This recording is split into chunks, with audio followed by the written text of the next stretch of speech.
All right, what is going on, everyone, and welcome back to the Mets Weekly Podcast. As we are live at this very moment on YouTube and on X to recap the Mets versus Rockies series, as well as all the latest news and rumors in New York Mets land. But before we get into that, I want to remind everyone to subscribe to the Mets Weekly YouTube channel for new episodes of our show that are recorded live after every series of regular season games. For those of you watching or listening on playback, you want to join the conversation in the future, make sure to turn on those post notifications to know when we go live.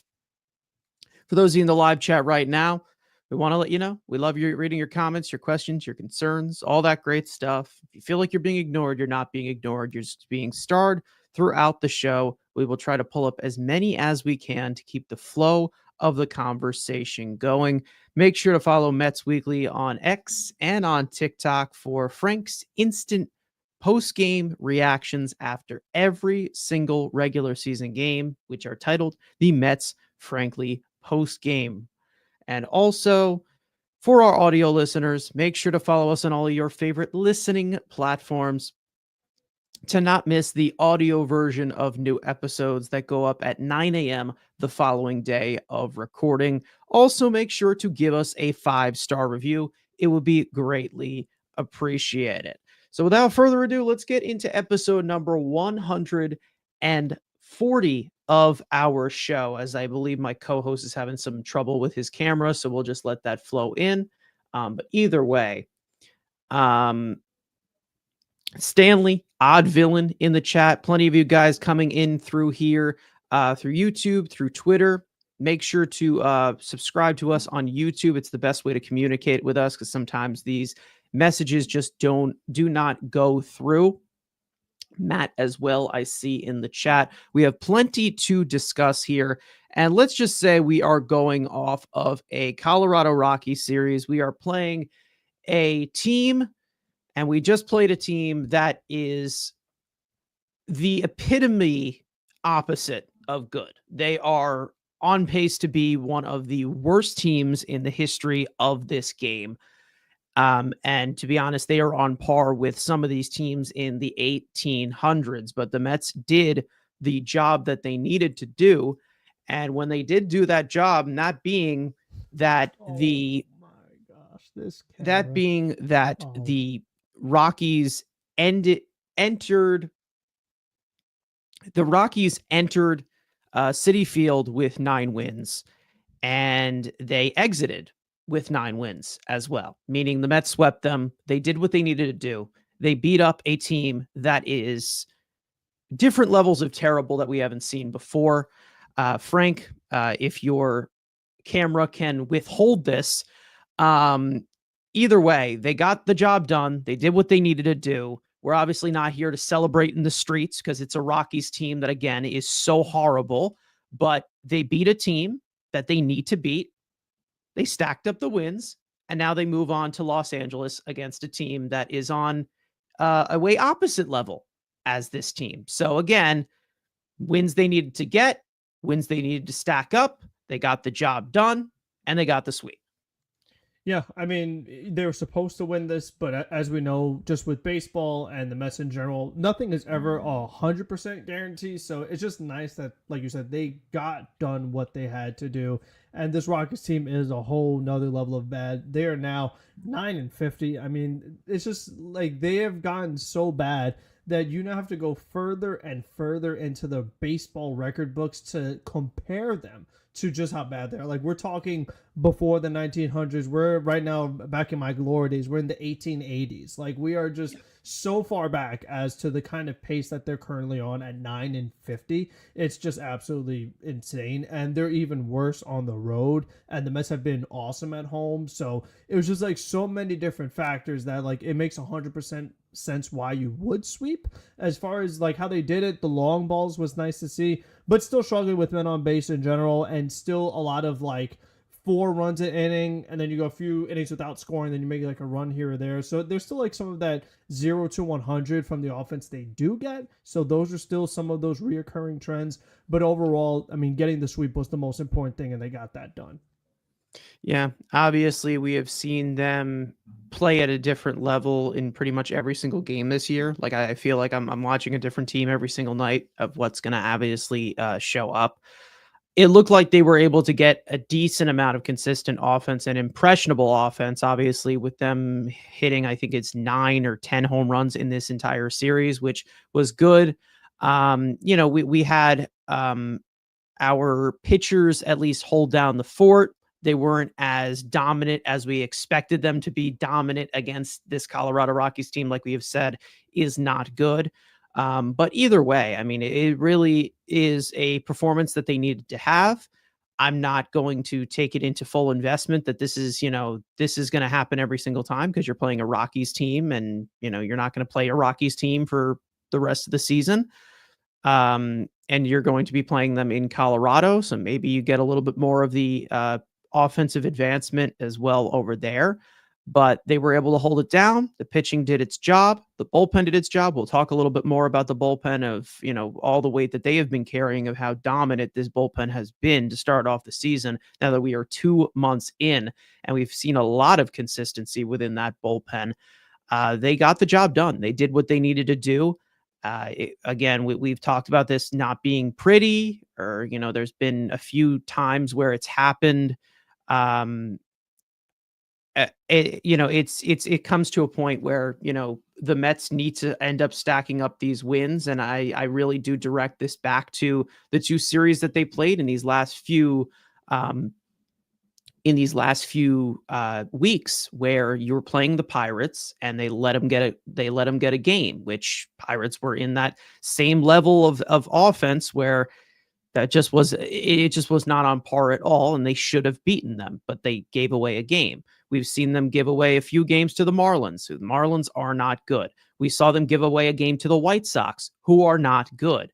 So again, it wasn't something that we were like, okay, this is a guarantee, because there was a few times in this series where the Rockies got off to a lead. Like they started off with a lead. And we had to, fire back. But again, it is the Rockies, and you're like, okay, well, this is not a good team, and they needed to fix things. We have a Rockies fan in here. I apologize. I'm not here to gloat. Again, we had to do what we had to do. But he's saying congratulations on your team's win. I figured my Rockies were gonna get swept because we're so bad. It's like we're dead. I saw a few Rockies fans on the broadcast. There was one guy with a bag over his head. I don't know if he's like populated in the Rockies community or something. But I yeah, would think there has to be multiple people with bags over their heads in Colorado yeah, right now. he Like he he can't be had the he only had guy. sell the team on there. And listen, Yep. as Mets fans, let's just say that we've felt that before. Okay, Yes. we've been there before. Obviously, it's not to an entire extreme. Obviously, with us being in that market, but we dealt with an ownership that was so many different things to describe. Let's just say that. But it's all in the past now. It's all in the rearview mirror. Obviously, we have our new owner, bailed us out, took us out of our misery, and things are looking up. But we've definitely been in that position, and it's not a fun one when you know that there just isn't a when you just like you feel like there's just no end in sight. Like you just feel like there's no light at the end of the tunnel.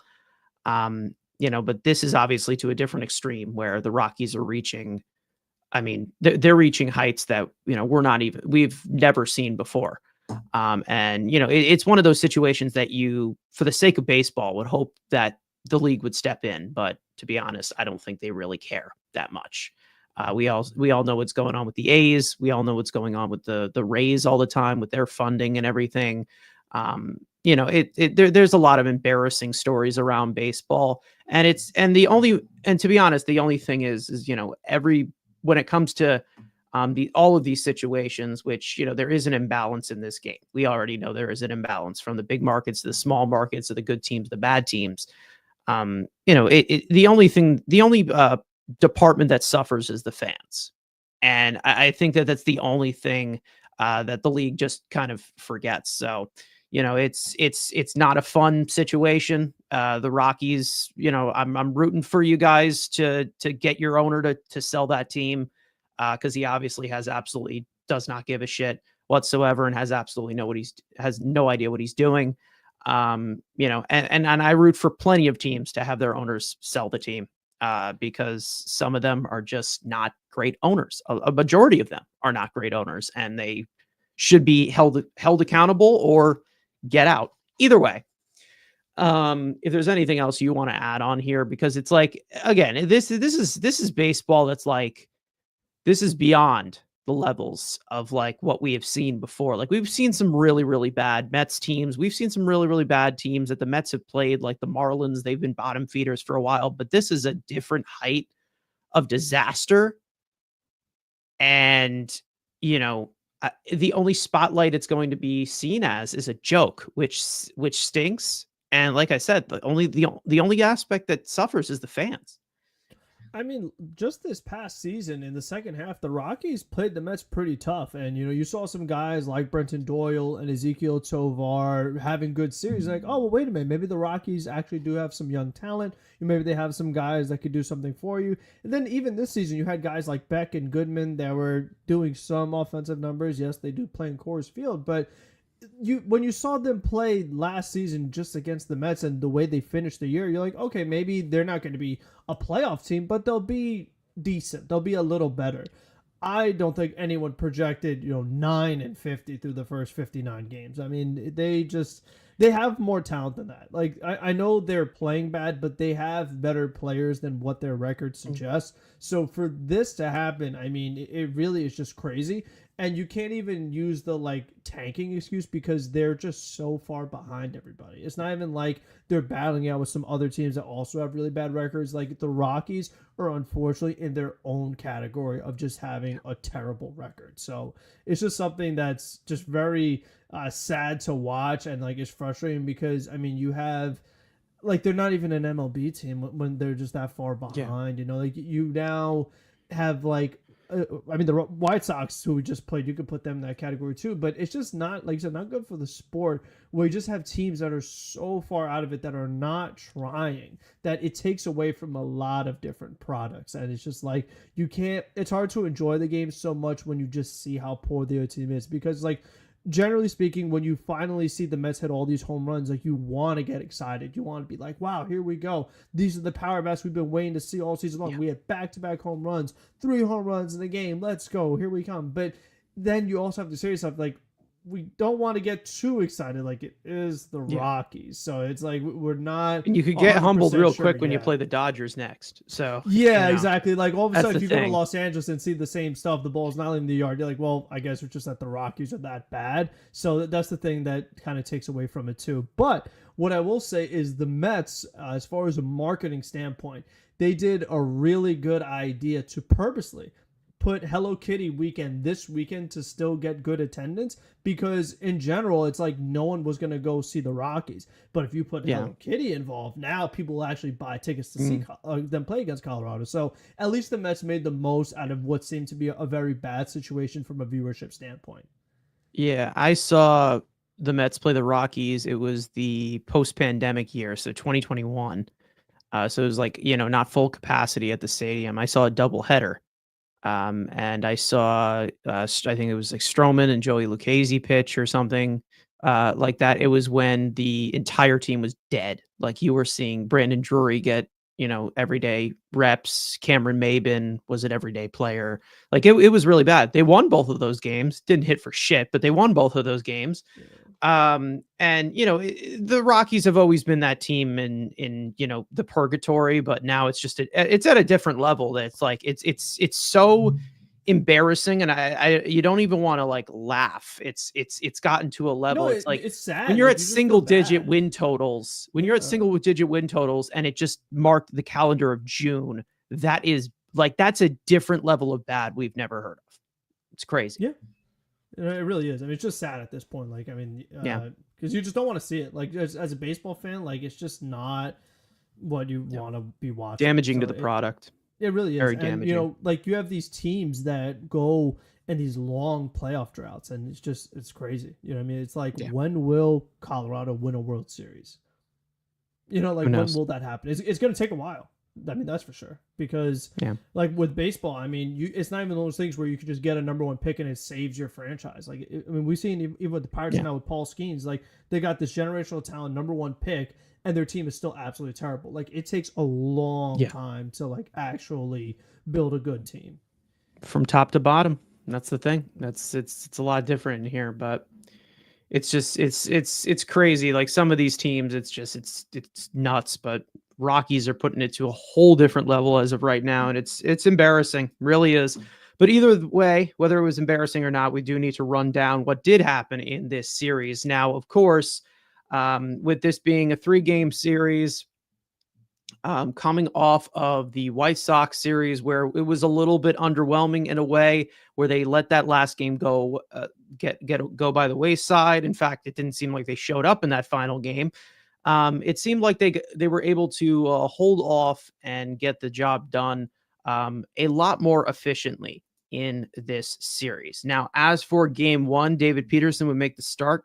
Colorado would work his pitch count high in the first few innings, but he would settle down from there. The only run to come across would come in the 6th after a 2-out hit by pitch and a tough hop off of the glove of Mark Vientos. Ryan McMahon would get the Rockies on the board with an RBI double to knock Peterson out of the game. Huskar Brazaban would come in to finish the inning, getting Mickey Moniak to fly out and close the book on Peterson.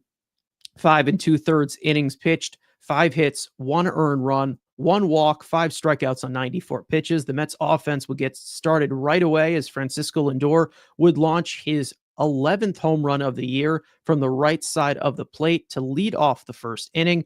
Lindor would get his second hit of the game in the 3rd, followed by an RBI double by Juan Soto to score Lindor from first and give the Mets a 2-0 lead. Starling Marte would add on in the 4th from there, launching a 432-foot shot to left center, his 3rd of the year, to make it 3-0 Mets. Huskar Brazaban would come back out for the 7th and surrender a solo shot to Sam Hilliard to cut the Mets lead to 1 run.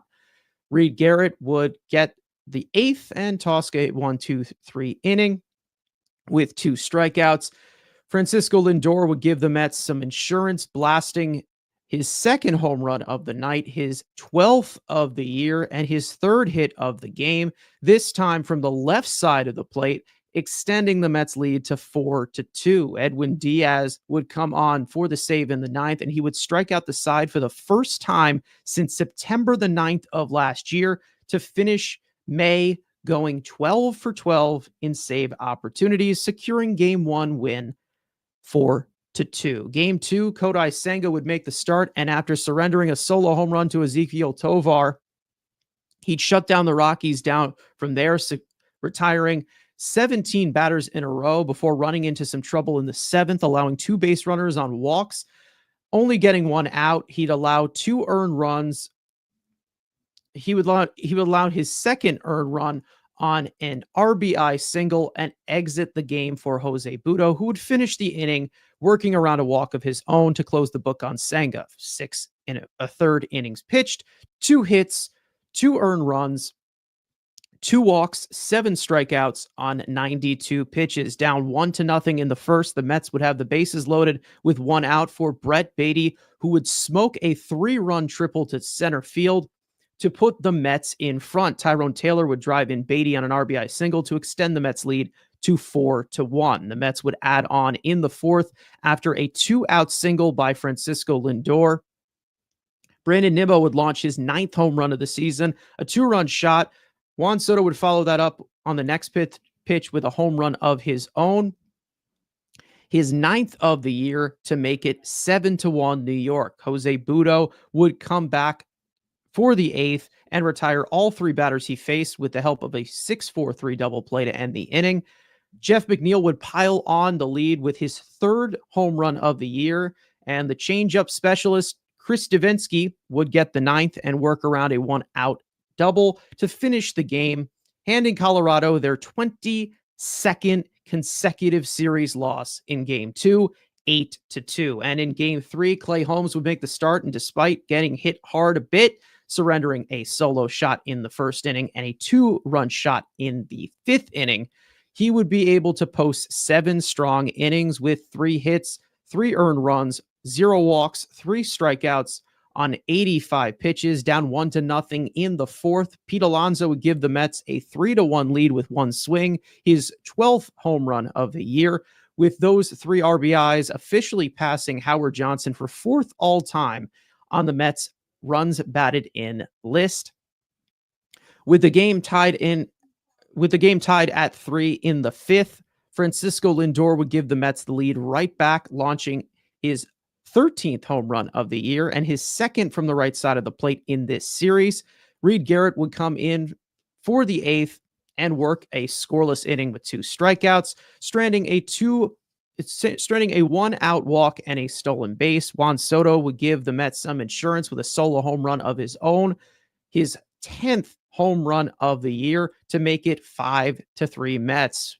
Edwin Diaz would come on for the save, and after Sam Hilliard would snap his 30 consecutive hitless batters streak, Diaz would strike out the next 3 batters to end the game and notch his 13th save out of 13 opportunities this season to complete the sweep of the Rockies 5-3. The Mets are now 37-22, tied for the best record in the National League. And with a sweep of Colorado and Milwaukee sweeping Philly, they have reclaimed first place in the National League East with a 1-game lead over the Phillies. So plenty to unpack in this series as per usual. It is one of those things where, again, grain of salt, this is a team that is historically bad that they're playing.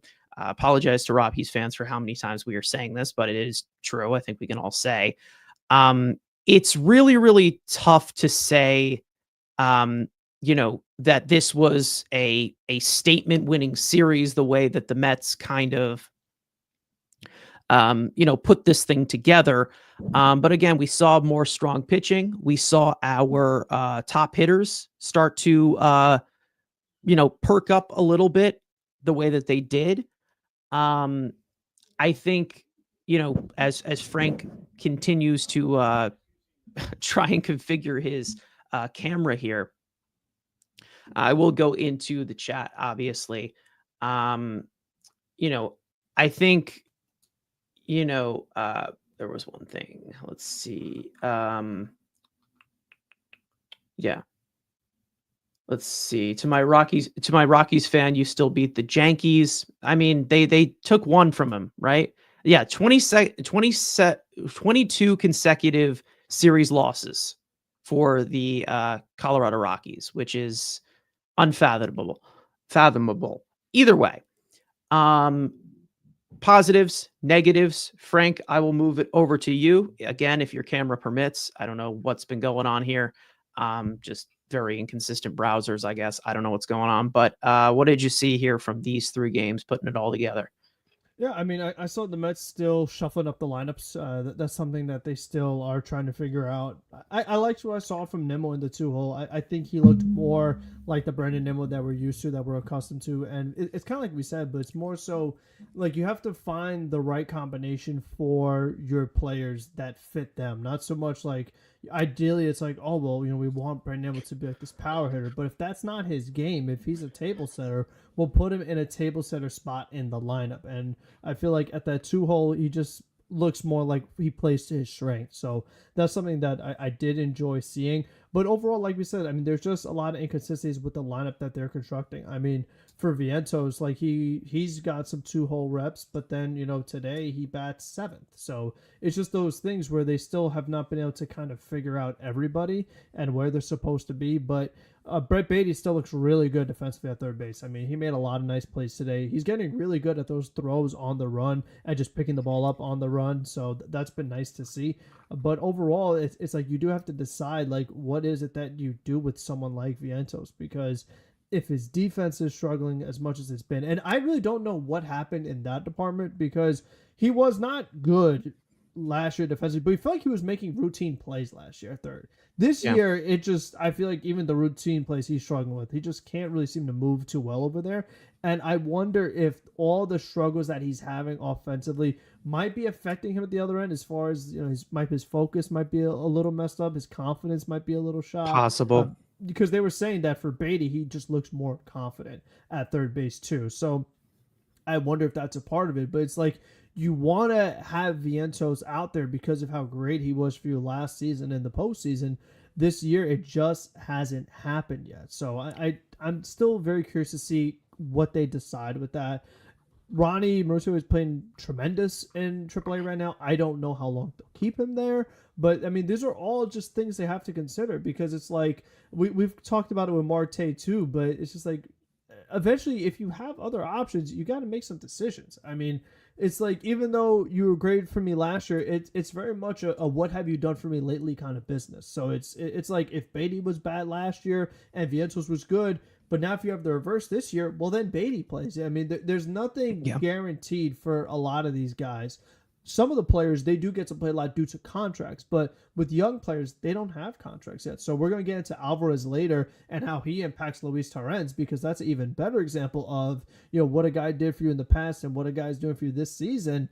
You have to go with what they're doing this season. I mean, because past success is not going to help you today. So, I mean, those are just some of the things that is very interesting to me, that once again, they're still trying to figure out that right combination. Tyrone Taylor is doing really good on both ends. I mean, they were showing the pregame. Look at the Baseball Savant page. He's got some red circles and high red circles. So we're talking like 90s as far as the percentiles defensively on the bases. He broke up. He got the first Mets hit today. So, I mean, he's just done a lot of productive things for this team from that center field position. So he's another one that, like, once Jose Siri comes back, how do you decide that playing time? So it's just like a lot of things they're trying to figure out. Then we talked about last episode, is Jared Young a factor? So there's still a lot of questions that they're trying to answer that they don't know quite yet, because of just so many inconsistencies with performance, with playing time. I mean, there's just a lot of different factors going on. Yeah, I mean, we can eventually break down along with Vientos, because he's another young player on this team that is struggling. We will talk about Francisco Alvarez in a little bit. But when it comes to Vientos's entire, rep with everything, we knew that, his main value was always going to end up being his bat. Is it possible that the defensive woes are getting to him with maybe Brett Beatty being here? Because we all know that with Mark Vientos, when he had all of his playing time last year, Brett Beatty wasn't here. Like, Brett Beatty was in AAA. He was here as like the 27th man a few times. Like, there really wasn't much from Beatty there at that point. And I think that I feel like they're in this stuck in the middle type of thing. And it seems like what they have right now, they still just have not been able to make a decision. Cause like we say, there is a new lineup every single day. And it seems like they're trying to play the matchups, and everybody has to play. Everybody needs a fortune cookie to have press their luck here. And I just don't think that that's the way to grab that consistency. And I just don't think that's the smart way to run a baseball team for some of these guys to get into a rhythm, because a rhythm and repetition and reps like this, they're important, whether it is for these veteran players or for these young players. And I don't want to go to that point where, like, okay, the only value you're getting from Mark Vientos is a DH. But I think in context with this team right now is, you're not getting anything from Marte. Who knows what Jared Young's going to give you?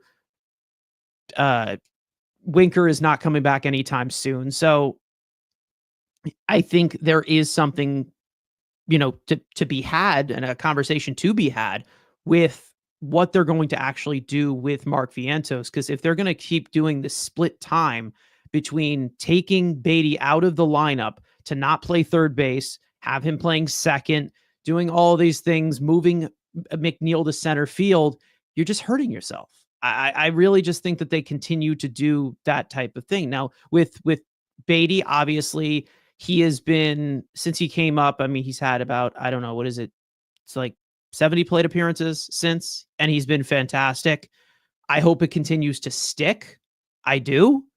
because he's looked a lot better. This is the best stretch I've seen from Brett Baty in the major leagues for his entire career. It doesn't say much because of what we have seen from him.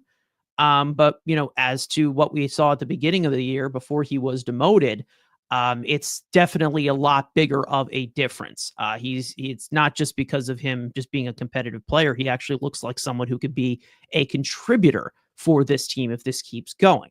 I'm saying this if it keeps going because we need to see consistency. It always will be consistency with Brett Baty. Sometimes he will show up, he'll have the hot streaks. Sometimes it just completely disappears. So he's going to have to find that median as to what Vientos earned last year. And if he continues to hit, he will continue to play. However, when it comes to Vientos, I don't think I want to have this temporary whole thing with him at third base because I don't think this works out. I don't think third base is working out for him at all right now. Like there's absolutely no way. You need to just cut your losses at some point. He needs to get better at third base on his own time and not on the field during game time because it's hurting this team. It is hurting this team. His defense has become a noticeable liability this year. So if they have to make him do the DH stuff, go ahead, do the DH stuff. But for some reason, there always seems to be this interchangeable thought that a young player and a veteran player continues to be that same level of everybody has to play. Marte doesn't have to be the alternative for Mark Vientos. Mark Vientos, we know, can be a bigger impact bat than somebody like Starling Marte. He has been a bigger impact bat, especially last year, because we know what Starling Marte is capable of. And I know I'm saying this so viciously because Starling Marte homered in this series, but come on. Like, let's be real for a second. The development of a young player or the development of a young hitter matters a lot more than some veteran who is completely overpaid. $36 million is going to get paid no matter what.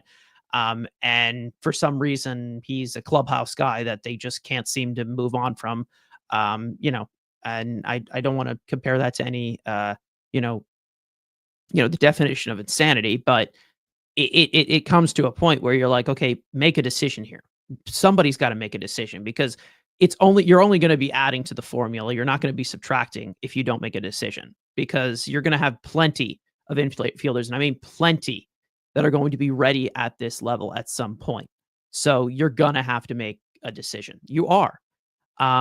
You also, Drew Gilbert's another one. Ronnie Mauricio, we know the two of them. Those are the two highlighted guys as of right now in AAA that we are looking out for. We'll see what goes on with Ronnie Mauricio, how they bring him back. Is he going to get some DH reps? Is he going to play third base or second base? We'll see how all of that pans out. But I think if we're looking at this infield, and I don't know if you were here for this discussion, I don't think you were. I think if you're talking about the lowest of the leaderboard, because obviously Baty has played well, and Vientos is still trying to find that consistency again and still struggling a little bit, but they're giving him a little bit more of a leash. I think that the odd man out as of right now is Luis Angel Acuna, who in May was not great. April, he showed a little bit. May, not great. Andrew and I'm pretty sure talked about this like 2 episodes ago on the show of, it's hard to let go of somebody like Luis Angel Acuna given what he can provide compared to everybody else on this roster that is not very fleet of foot. But I don't know if it's the lack of playing time. The lack of playing time becomes the lack of production, probably with Baty playing the way that he is and them wanting to get Vientos in the lineup and Jeff McNeil back here. I think Luis Angel Acuna is probably the next guy out of here if they do decide to make a move. But I'm really starting to question the utilization of how they dope this out, because they're going to have to make a decision at some point with one of these guys, because you can't have a team full of with like nine infielders like that it can't blend in that way.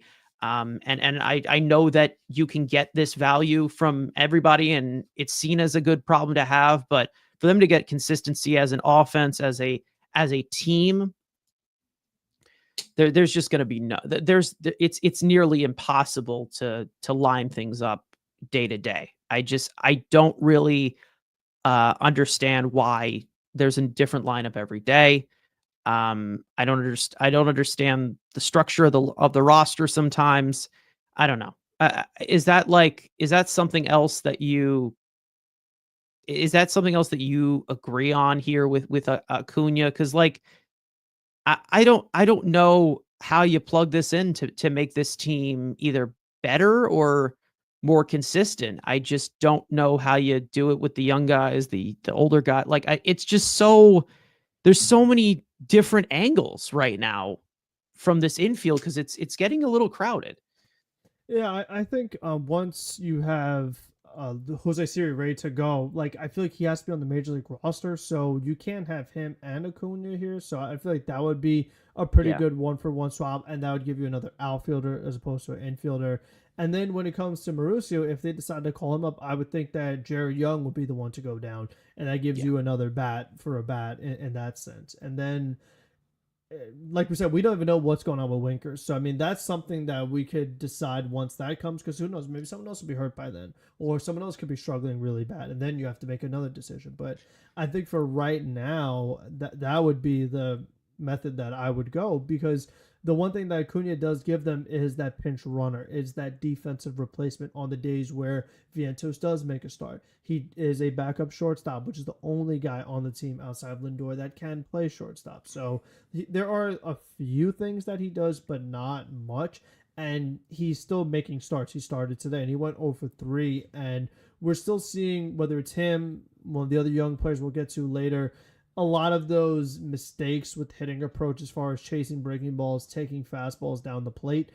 Acuna is one of those culprits. So, I mean, it's like we said, if you want to change the way your offense has been performing and struggling, you got to change the players who are making the mistakes most frequently. And the young guys, for the most part, are some of them. I mean, Vientos, same thing. He's chasing a bunch of breaking balls as well. So a lot of the young players certainly are struggling. And then, like we said, they're still trying to find out what is that right mix. They haven't found it yet. But I hope they do. I feel like with Vientos, like you said, it's like, let's say like right now Marte and Vientos both are struggling. You would just kind of play it out with Vientos because the upside is just way higher. Where it's like, oh well, there's a much better chance that you get Vientos of last year than Marte of 2022. So I feel like if both of them are struggling, you might as well just stick with the young player and see if they can figure it out and get back on track. Whereas with the older player, we know that his lower half is compromised, not the player he used to be, and it's not gonna all of a sudden turn around. Yeah, we'll see what they do as they progress with Ronnie Mauricio. I think that they're still trying to get him to 100%. I'm sure there's Mets fans who believe that he's ready. I'm sure there's Mets fans that don't really care if he comes up here and want to see more playing. It seems like you're trying to jam pack everybody into a lineup, and it's you're just putting names into a hat of who gets to play and who should be playing the next day. Because like we know that the platoon the platoon standard, it doesn't always show. We've seen Marte get plenty of ABs against right-handed pitching, which we didn't expect. We've seen Beatty start to get ABs against left-handed pitching. So again, it doesn't seem consistent in any way, and it's showing throughout the lineups of what we are seeing. But either way, with this series in front of us, I think that again, it was one of those things where I feel like a few times in this series they were letting that Rockies hang around a little bit, and they weren't putting the hammer down at all when they had those opportunities. They started off June with a technically efficient runners in scoring position performance, which was 1 for 2, which is a very small sample. And to be honest, is something that you should probably glare at, but getting only 2 opportunities against a Colorado Rockies team whose pitching staff is so awful. But I think, again, with the hitting approach, we'll eventually have that discussion. We know that we're pushing it, you keep kicking the can down the line, of course. But we need to have some perspective in this and gather everything that we can to have that type of discussion, because it is a big discussion when you're talking about an entire team that struggles with this entire But they're entire first thing. place. They are in first place now. They're back in first place. Shut up, nerd. Best But record in the league. I mean, nationally, again, we can have plenty of positivities and meditations here and sing kumbaya, but there's also some of the reality of the situation. I do want to get into the reality of the situation, and a reality that I don't think, Frank, you wanted to discuss at all. I don't think this is something that you ever wanted to see, but it's happening right now, and it's very, very noticeable. And that being the play of Francisco Alvarez at the current moment, which has just not been great. We have seen him since coming back from finger surgery, thumb surgery, and we're just not seeing the hitting consistency. We're not seeing the power whatsoever. We're also seeing it affect him behind the plate a little bit. I know that either it was yesterday or in game one, he almost got thrown out in right field. Yeah, that was yesterday. Not jogging to first base. I mean, we're getting to some territories that are really, really rough right now, and I'm not trying. I'm trying not to overreact, because we're not in a state where it's completely hurting this team, because we know that the pitching is still continued to be consistent with him behind the plate, whether it's him or Torrens. Torrens has been playing better, and he's outplayed him probably since he's gotten to the Mets, to be honest. But to fully break down what we've been seeing from Francisco Alvarez, we already know that one component of as to why he has this approach. But I think we're also getting to these self-inflicted levels with Alvarez. And it really just starts from here as to, as through 92 plate appearances. We're seeing the lack of contact, a lot of swings and misses in the first percentile in whiff rate, still plenty of chances. He's being aggressive, not aggressive. He seems just constantly in between, and it continues to hurt him. Not the best quality of contact at all. He's in the bottom 10% in nearly every single one of those expected metric categories. He's hitting the ball on the ground way too much. He is not pulling the ball. He's not pulling the ball in the air. He's still hitting the ball hard, but it seems to continue to be empty exit velocity, which we mean is missing the sweet spot, and also just constant erratic swings from whenever he continues to make contact. We are seeing his hitting. We're not seeing anything. We're really just not seeing a Francisco Alvarez that we expected. I'm not seeing the middle of the lineup type bat that we were expected to have when he came up as a prospect. I am seeing a young player that is completely lost. And we've seen this for a good amount of time to think that, okay, maybe something needs to be addressed here. We know that there's one major thing that we would love to address, and maybe that could probably help him. But right now, I think we're getting to the point where it's a lot more mental than just completely constructional here. And I do want to ask this question. I ask you guys in the chat here about it as well. Frank, I know I don't know if you're coming from a more passionate feel from this. Do the Mets need to consider sending Francisco Alvarez down to AAA? Because I think there really is a point to where, because Luis Torrens is playing so well, Alvarez needs to play every day, and he's not going to be playing every day with what you have gotten from Luis Torrens. Not to mention him still being so young, 23 years old. I'm just really, really, I'm getting tired. I'm getting tired of seeing just really, really bad baseball from this kid, where it just seems like his head's not on straight, or we're just not seeing the skills translate to the major leagues the way that we were seeing it 2 years ago, which wouldn't really make sense, would it? Because of how young he is. but I really think that there is a conversation to be had about, is it time to just give him some time in AAA, clear his head, clear the slate, come back in whatever it is. But I think that's probably the best right now, and maybe get him away from the certain person that is being discussed in the chat right now, which we can't really not mention with this discussion because his name is pretty much bleeding all over it. But Franco, what are your thoughts here? Because it's just like we're just seeing I'm seeing a mail it in like that. That's kind of how I'm seeing it, and I don't want to see that from a young player. Just continuing to go through the motions. It's just I'm seeing a little too much of this where yikes, just full out yikes.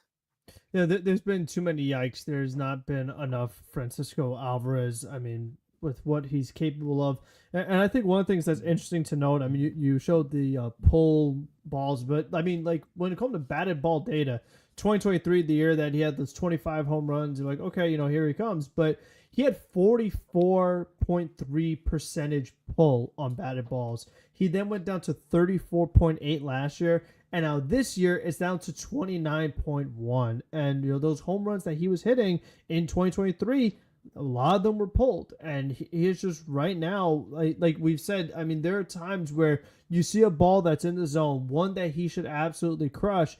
And if he does hit it, it's a single to right field. It's just like not what Francisco Alvarez is supposed to do, used to do. So it's just so strange to me is that like he's such a young player and you're like, okay, let's try this new approach and just abandon what you were doing, change your swing, change your stance, and then he's doing even worse with it. And then it's like, oh, well, you know what? Never mind. Just go back to what you were doing. I just like it's tough with a young player when you're constantly changing what you're preaching and what they're doing. I mean, it just doesn't. I don't know if it will work. It has to be better, I would think, because it's hard to be worse than what we're seeing right now. Because this is just not what he's capable of. You know what? It's like if he has power, let him use his power. He was not a contact hitter, so don't make him a contact hitter. It's kind of like I talked about earlier with Nimmo. It's like if Nimmo is a table setter, leave him as a table setter. Don't make him a middle of the order bat if that's not his strength. That's not his specialty. So listen, right now Chavez is here. Chavez is going to stay because the Mets are in first place. And it's like if the Mets are in first place, they don't care what's going on with Francisco Alvarez. But, Luis Torrens has clearly been the better option. But Alvarez still provides good defense compared to, I mean, you can try Hayden Singer again, but it's like with catcher, whichever one is still going to play a few times a week. It's not something where it's like, oh, we'll just play Torrens every day. Like, it doesn't work like that. So he's still, either catcher's going to have to play a good amount of times. So you want to feel good about both. I mean, Alvarez is someone that, I mean, we can't forget he's a very confident player, generally speaking. Like he has a pretty high ego. He has that tattoo, the best, across his neck. So I am not sure how the best would react to a send down to AAA. I feel like that might mess him up. I mean, we've heard before about like Chavez saying, actually, you know what? You thought you had a good season, but I don't think you did. I feel like you could have been better. We've seen how that's affected his mental state before. So it doesn't always work for everybody. I mean, some players could use it as motivation and then be like, okay, well, I'm going to make them pay for that. Or it could really just kind of put them down the wrong path and they're not really able to bounce back from there. So that's the thing that's interesting to me is that if he goes down to minor leagues, let's say he just lets it fly, starts hitting home runs, and he's pulling them. Then let's say he comes back up and Chavez is like, wait, what are you doing? Why are you pulling balls? I mean, I want you to go opposite field. What are you doing? So that's kind of where I'm at is that I feel like when you make this kind of adjustment, when you're saying just be the total opposite of a hitter you were, I don't know if it's something that after 2-3 months you could be like, okay, let's revert back. I feel like it's something that you have to kind of work on in an off season and maybe try again next year or something because you're just seeing, like you said, a totally different guy in every aspect. Yeah, this does not look like the Francisco Alvarez that was, that was promoted to us from the very beginning when he became, one of our top prospects, as he went through the minor league system. This just does not look like Francisco Alvarez whatsoever. And we know that there's a difference between the minor leagues and the major leagues. very obvious, is the main reason as to why. But we're constantly seeing a hitter that's just completely lost. I don't even see him using the approach half of the time. I am basically just there's been times this year so far where I'm seeing him. He basically looks like he wants the AB to be over. Like I don't. I hate saying things like that about such a young kid and trying to, criticize it in that way. But it's very noticeable how this has changed, especially when you know what he was capable of 2 years ago. And I know that a lot of people will constantly tell me that, well, he's coming back from hand surgery. He can't feel the bat. He can't feel this and he can't feel that. It's like that we were saying this last year too. Like this is the same thing. Like this is the same situation that we're talking about. It's like, I don't know how many times we can talk. Is this just a guy who gets completely pummeled by injuries and he can't find any of that consistency? Is this a guy who's just, not what he was made up to be? Like these questions eventually will have to be answered. And again, I understand that the catching position is a lot different to develop. Usually a 23-year-old catcher, a 21-year-old catcher isn't up in the major leagues. But the problem is that whether you're stunting his growth or not, the offense was the main advertisement for him. That was his thing. And the fact that we are seeing an offensive player that looks not just overmatched, but just completely lost, caught guessing constantly, it's just it's just very demoralizing, especially when you're trying to give the young guy a leash, you're trying to allow him to play, but then also in context, you have the guy at the position named Luis Torrens, who has been a big factor for this team behind the plate, at the plate, lots of situations. Since he's come over to the Mets, he's been a huge part to this team. More than a lot of people, I think, know, than a lot of people realize. He's been a huge impact to this team. So it's really, really hard to make those types of decisions. And I do think that they do need to consider sending him down, not just because if it's about his production or what he's doing right now, because again, it's still a small sample. He hasn't even had 100 plate appearances yet. He's close to the 100 plate appearance threshold here. But I feel like we just need to clear it. Like we need to clear his mind at this point because Luis Torrens is outplaying him right now. Luis Torrens should be playing a lot more than him, and he's proved that he should be playing a lot more than him.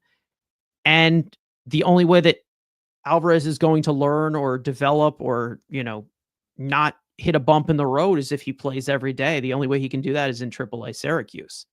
And I hate saying that because of what we saw from him. It's what we saw from him at one point, but I guess this is also just comes to a conclusion that this player is still young, and maybe there's some things that he still does need to work out in AAA some way, and maybe we get lucky again where something clicks for him, and Brett Beatty, just like with Brett Beatty coming back from AAA and being optioned down to AAA. I really don't know. I'm kind of running out of answers for it. But as for the expectation we had, and it's tough to put it on the young kid, but I really am not seeing anything close to what was advertised. And it's really, really concerning, especially when we've seen what is advertised at the upper levels of the minor leagues too. It's not like, oh, well, he kind of just flamed out in high A or he flamed out here. No, he was doing great. He was doing great in Binghamton. He was doing great with Brooklyn. He was doing, pretty good in AAA too, for the most part of the ABs that he got there. And maybe he does need a little bit more ABs there. I don't know what it is. M-Easy saying, if you send him down, then who is the backup catcher? It probably will end up being Hayden Sanger, who was up here on opening day with Alvarez going down. I just want to know what the answer is. Like, is this a mental thing? Is this a coaching thing? Probably is, with how put on a notice it is. Is it just an overall health thing with him where he just can't grip the bat properly and he's not able to control what is going on in the box? Because that just sounds like somebody who needs to have some time in AAA. I don't know if that's how you feel. I really don't want to. I don't know how many times we can see, you know, the dead horse get beat here, where it's very, very obvious that he is struggling right now to find any consistency, find anything at the major league level right now. And it's so sad considering what we have seen him do at the major league level, even younger than he is right now. Yeah, I feel like there's a player on the Mets that I could compare it to Tyrone Taylor. He said the change that happened for him this season was the Mets told him to be more athletic and not so much thinking about mechanics and all these other things, just kind of going out there and playing. And I feel like with Alvarez, a young player, I would kind of like to see him just go out there and play, use his athleticism, use his power, and see what happens. But to your point, if you send him down to AAA and you see him just like again let it go, starts hitting home runs, then you know the physical thing is not a thing. So it's like that's one thing that you can kind of cross off. So like you Yeah. said, you just have to figure out like which part of it is it. And if we could just start like narrowing it down, then we'll know, okay, well it's more mental. Oh, okay, it's more coaching. Like then we'll know for Because sure you it's still one of have more those. time to do this. That's what I mean. It's like you still have Yes. more time to do this. It's not like he's And you would 27 want to years get old him, right and now. it's like if you could get him to be what he's capable of, like you just feel like right now it's not going to happen in the big league. So it's like send him down now while it's June, Yeah. and then if he does get it going by the time season's done, like wow, now you have an awesome offensive catcher ready to go for the postseason. But even then, in the right now, Torrens is playing so well. I mean, Torrens had the highest WRC plus for all the Met hitters in the month of May. So, I mean, that's something that's to consider that you're like, well, if he was our best hitter of the month, why would he not be starting for us regularly? Like, that's just Yeah. counterproductive. So, and Alvarez was one of their worst. So it's just like, generally speaking, from a baseball standpoint, you wouldn't sit down one of your worst hitters. I mean, and you wouldn't sit one of your best hitters and rest one of your worst. Like, it's just like not how you would do it. So, I just feel like right now Torrens has shown he's the better by a lot. Like it's not even close. Like it's by a pretty significant margin. Yeah. They just have to like go. I mean, I mentioned the recap, but today Torrens almost hit a homer. Like it was to right Yeah. center. He crushed it with Alvarez. He hasn't been close to a home run in a while. Like he hit a home No. run in his first series again, as far right field as you could go. Not like vintage Alvarez that we know what he can do. So it's just like he doesn't show, like you said, there's not much improvement there. Like we're not seeing him turning it around or looking more like himself. So, like you said, right now, since Torrent's such a better option, you start him, let Alvarez figure out AAA, and then you can see where you go from there. Yeah, I mean, I know it's a weird question because again, it's really hard to articulate what the issue is here, just because catchers have such a big responsibility as compared to other positions, obviously. But there's something wrong here that like I'm willing to, with a 23-year-old, say, okay, let's take a step back. Let's figure out what the issue is here and let's try to solve it. Because again, it's not just like, oh, well, this guy was number one on MLB Pipeline. He has to be good. We have to force him down everyone's throat. No, we've seen him be good before. So it's been a situation where we've seen him provide that power that we're known as. We've seen a lot of baseball that he has played where he's shown that, power first bat that he was scouted to be as. And then, of course, along with the defense being a lot advanced as compared to the typical 21-year-old catcher that he was 2 years ago, I feel like we're taking a step back. I feel like we're constantly just minimizing what this kid can do. And I don't know if it's mental. I don't know if it's presence in the dugout. I don't know if it's coaching. I don't know what it is, but they're going to have to try and figure out the problem, because if they're going to continue to be like, okay, just play through this, I don't see this getting any better. Because like I just showed, some of the underlying numbers and some of those pieces that they have on here, it's not encouraging whatsoever. We're not seeing him put good swings. We're not seeing competitive ABs. And we're also seeing some mental mistakes too from him. Like I said, he almost got thrown out at first from right field because he was not hustling in game 2 of this series, which I believe Frank was at that game. I don't know Yeah, if no, he was able. I was Yeah. at that game, but I mean, it's kind of like we've talked about before. But I mean, you have certain players on his team that the speed is so Yeah. low that you really need to be hustling. Like, there's certain guys Yeah. that like they're 50%, they're 75% is better than someone's 100%. But when you're not fast to begin with, like, you really got to move, because that would have been like the ultimate embarrassment. So I mean, Yeah. he's lucky that That he avoided that, but I mean, that could have been really bad. I mean, the one thing I will say though that is like I've talked about it with some of the other guys, but he's another player where his home and away splits are very drastic. He's hitting 150 at home and 317 on the road. OPS of 411 at home and 830 away. So Mets have a road trip now. I mean, maybe a trip to Coors Field next weekend is exactly what the doctor ordered, and we can maybe see him string together some quality performances. I don't know why that's the case, but yeah. that's the one split that is encouraging for him. I mean, City Field is a pull hitter's Also, park. zero RBIs at home too. All his RBIs are on the road. Yeah. Is very few of Again, 7. it's like City Field is a pull hitter's park. So again, Yeah. if you're talking about it from, you know, a lot more pull pulled fly balls either leave the yard or result in extra base hits in City Field, considering the like not the capacity, the overall dimensions on that field in general inside the confines, of course. And I don't know. I just constantly I'm seeing a lot of half-ass swings. I'm seeing a lot of just staring at pitches as well. It's not it's just so much, you know, it's so much wrong, such an awful approach that I'm seeing from him where I just feel like we're wasting our time here. And we need to figure out something else or this is going to just continue to get worse. I really am just getting, I'm getting I'm getting a little bit aggravated in the way that this is being handled. And it has nothing to do with defending Alvarez or backing up Alvarez. It's the fact that this collaborative altogether of how they're playing him, how they're tossing him into the fire, how this approach is, maybe rushing him back from certain injury. Maybe that's possible that they did because he came back pretty quick from some substantial thumb surgery, shall I say, or finger surgery. I don't know. Was it? That was his. It was his thumb, right? Was it his thumb that he Well, last year thumb? was the thumb. This year was the hamate bone, which is like right by Okay. the pinky on the that bony part. I mean, the Okay. meaty part, like to the left of the hand.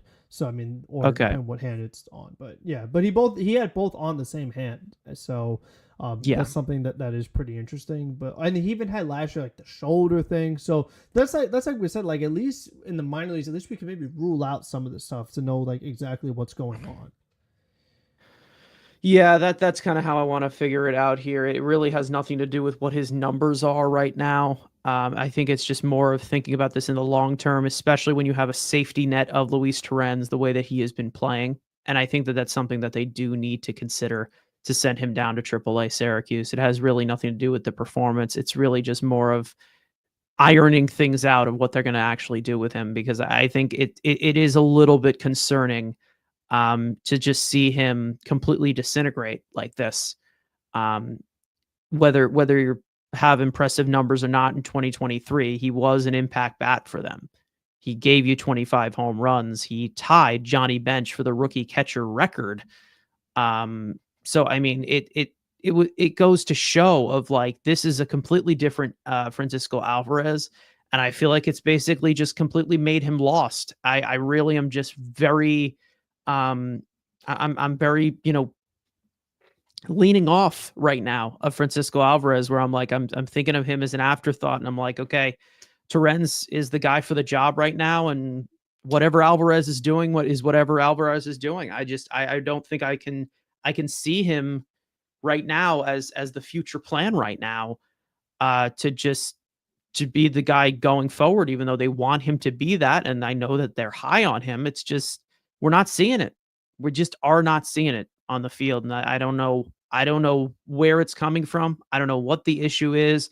but I want them to figure it out and not just continue to do what they are doing right now, which is just putting him out there into the fire, playing him, I don't know, every other day or giving him 2 days off, splitting time.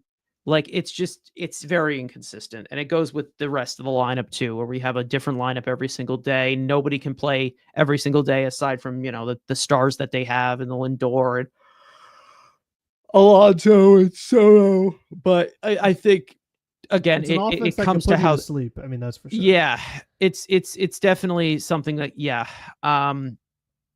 I've definitely tired myself out going into this show that we've had. So either way, um, it's just one thing that I really want to point out here is maybe there is a strong possibility that he's just not healthy. Like it's possible. Like I'm trying to find a way as to what's going on here because again, not just him being 23 years old and it's not over here, but again, we've seen him produce the power that was advertised at the beginning. So when he's not doing that in 2024, 2025 here, he is recovering from surgery.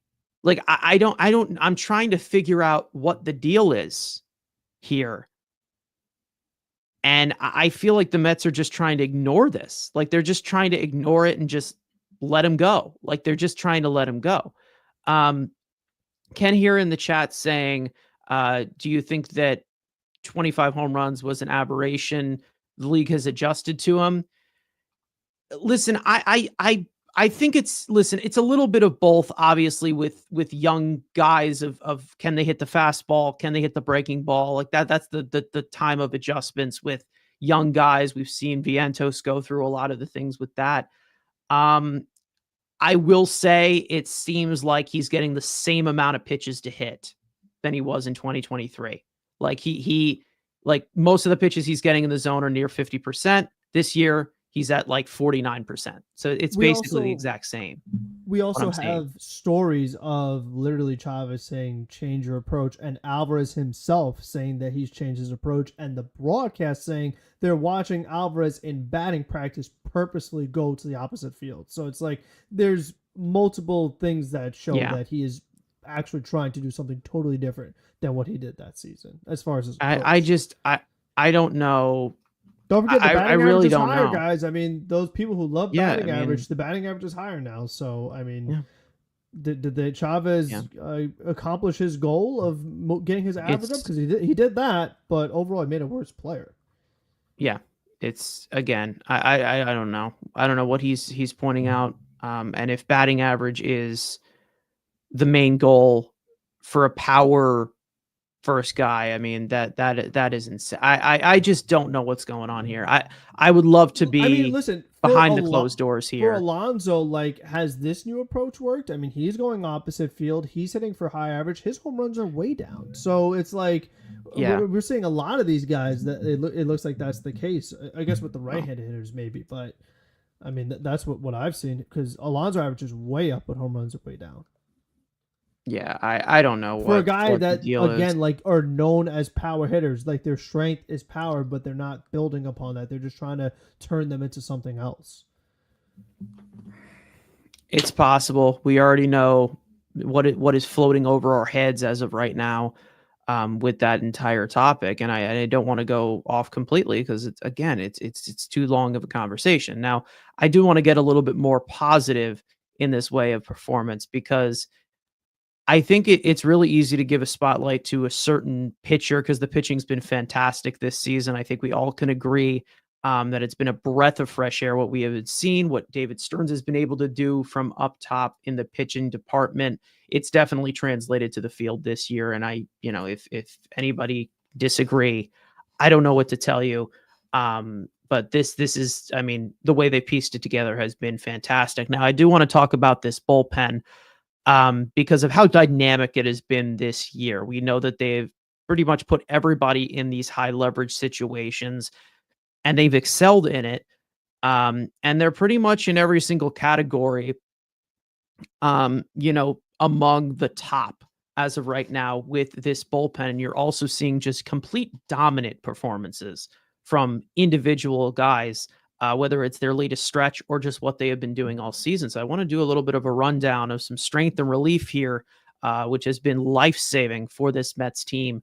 Especially with how the offense has been underperforming. Like we have said, the pitching has been carrying a lot of weight. The guy at the top and the guy that you see on the right here is nice picture of him getting excited. Reed Garrett, who has been incredible, absolutely incredible today, lowered his earned run average to 0.70, which is just unreal. He's striking out more batters. The walks are still an issue, but he's always been wild. And then, of course, the home runs are down. The overall extra base hits that he's giving up are down. Huascar Brazoban has been fantastic, not just out of the relief role or in the long relief role or in a certain role. He has basically been a Swiss Army knife for anything that has been going on as well with Brazoban. He has basically been put into so many different roles. We've seen him open twice already this year. We've seen him do multiple innings. We've seen him get 4 outs. We've seen him pitch in the 9th in 2-3-run games. We have seen so many different situations for Huascar Brazoban, and he has been fantastic. Obviously, him coming over in the from the trade deadline last year, he was not able to grab his footing whatsoever, but it seems like he's completely taken off since. And he's not walking batters at all. He's expanding the zone better than he ever has throughout his entire career. It's been fantastic. And then, of course, limiting the home run ball. And you're seeing everybody below 1 in the home runs per 9 category. Edwin Diaz has been completely on fire ever since they adjusted the size of his legs, or the length of his legs. They had to cut off one of his ankles, and then they had to glue it on. Just the old fashioned stuff. Sometimes you got to pop that sucker back in. But when it comes to Diaz, obviously started off a little bit rough, but this last stretch that he has had, like we said earlier in the recap, it was just snapped 30 consecutive batters that he retired. I mean, he has been that dominant. He's striking out more hitters. He's approaching that 40% range in strikeout rate that he's kind of sat at for his entire career. Obviously, the walks have been up, but the walks have also been down recently for him. And of course, he's a key piece to this bullpen, as we all know, the $102 million reliever, the richest reliever contract that has ever been given out. But it's great to see him back to form. Ryan Stanek, he's had some shortcomings, but he's also been throwing the ball pretty well. We've also had a little bit of shitty luck for him. Lots of balls put in play against him, but it seems like he's starting to get a little bit more of the swings and misses. And it also seems like he's starting to get a little bit more of the ground balls as well, which is pretty good and very, very impressive, because that's usually not something you see from Ryan Stanek. He's usually somebody who's just like, okay, here's my fastball, hit it, and hopefully you don't catch up to it. Max Kranick, great in long relief. Strikeout numbers are down for him because he seems to just be someone who likes to make pitches and contact manage. The only biggest blemish here that has been a little bit rough has been Jose Butto. Obviously, being with the inherited runners has definitely come back to bite him, and that has really not shown in his stat line. Obviously, the walks are up for him too. And then some other guys like Jose Castillo, who just came up here, has pitched some pretty good impact innings for this team, getting a decent amount of strikeouts. Seems like he's limiting base runners, and he's also expanding the zone pretty well.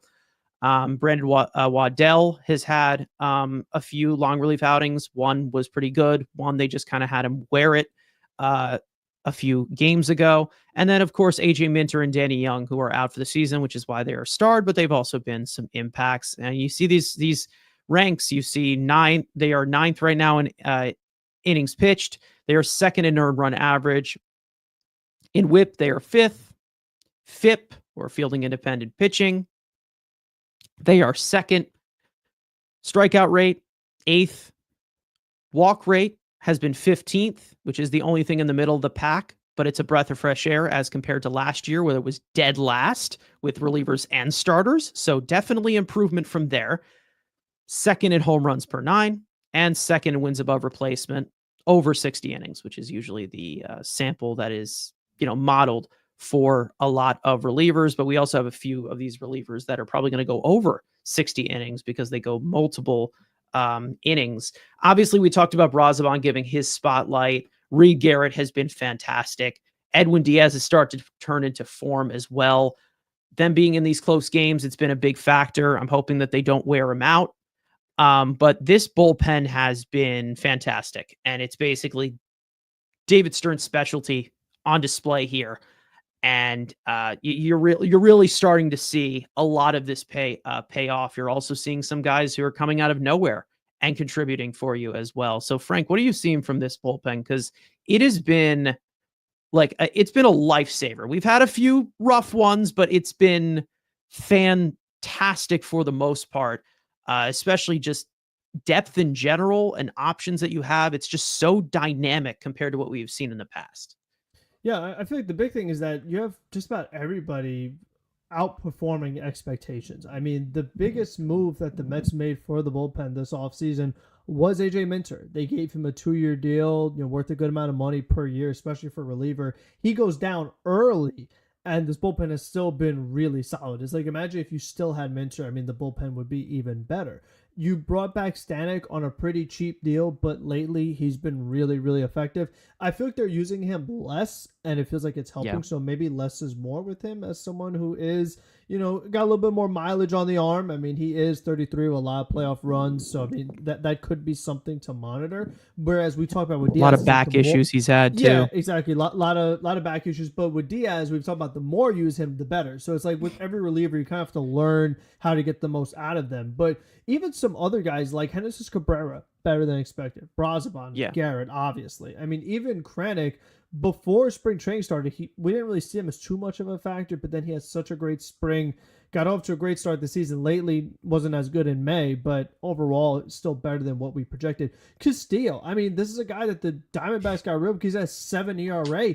He's been solid. Like, he's been way better than I thought he would have been. So, I mean, it's just like these guys continuing to outperform expectations. And like we've talked about before, but Daniel Nunez was amazing for him last year. When he came up, he was the Mets' worst reliever this year. So you did it without him too. So, I mean, they've found like so many different guys to step up and still be effective. Even like Waddell, like he gave them a solid outing too. And we've seen other guys come in here, and do well with the opportunities that they've been given. So I feel like that's a credit to Stearns.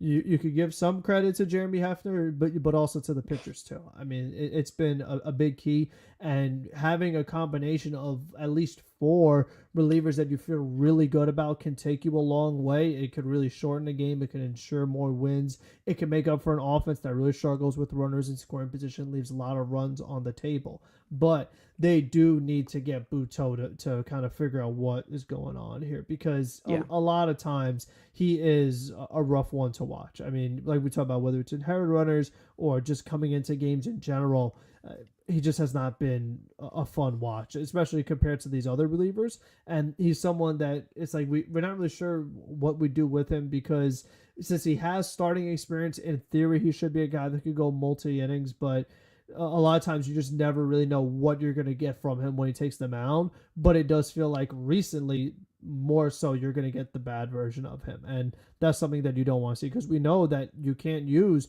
Brazovan and Stanek and Garrett and Diaz every day. So you do need some other guys to step up, and really Buteau is the one that we're counting on to just be much better, because he had higher expectations. He's the one guy that's probably, I would say, underperformed and has like been below expectations, because it's like Castillo and some of these other guys should not be out pitching him. Yeah. A little bit of an update on Daniel Nunez for those of you who want a little bit of an update here. He has had a scoreless appearance in 4 of his last 5 games back with the AAA affiliate. So again, if they're building up a little bit of consistency, getting a little bit more of the feel, obviously it was control. That was the main issue for him when he was here. He just was not hitting spots.